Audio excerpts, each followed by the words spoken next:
So when I first met Gerrard, we had two of us. So my colleague Melissa Donaldson, who owns the Swim Mastery Swim Studio here in Brisbane with her husband Jeff, we were both in the pool with him, and we were on either side of him, and we were both acting as like buffers.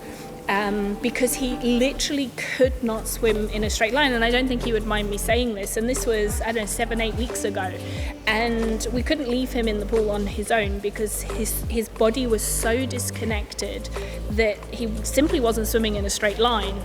And like, if you put that into the channel's 21 miles long, and it's some of the most treacherous water in the world at times. And imagine that knocking you about when you've already got a body that's not connected. It's just going to take you all over the shop.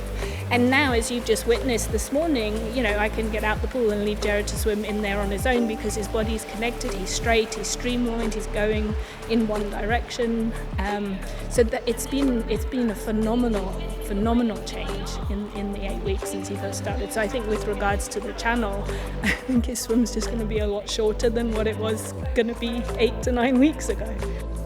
You will have seen it happen a little bit today already. So as we work on the technique and as we work on the movement patterns, I talk a lot in analogies. So I get him to put his body into a certain position, and then I get him to send it somewhere. And we saw this morning when we were doing some of that practice that when he wasn't sending it somewhere, he was swimming at a much higher tempo because he was traveling less far for every stroke he was taking.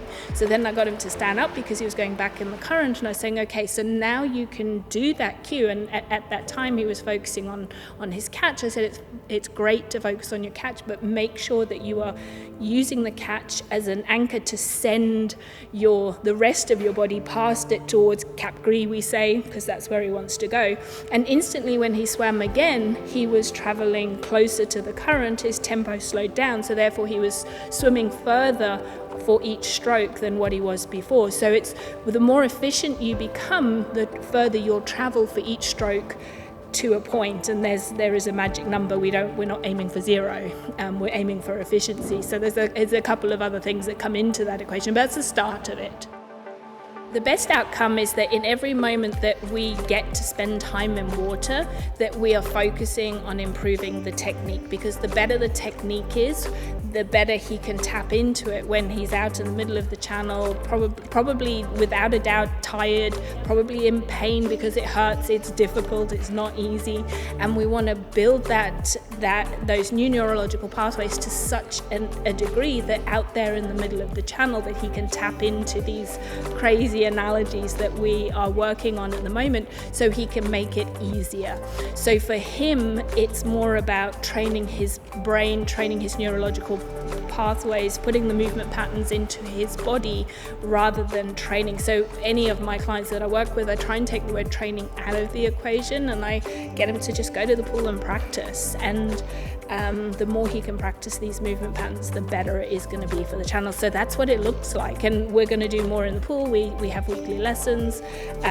We do more in the pool, give him more analogies, build up the rest of the stroke. We're not quite all the way through yet, so there's a little way to go.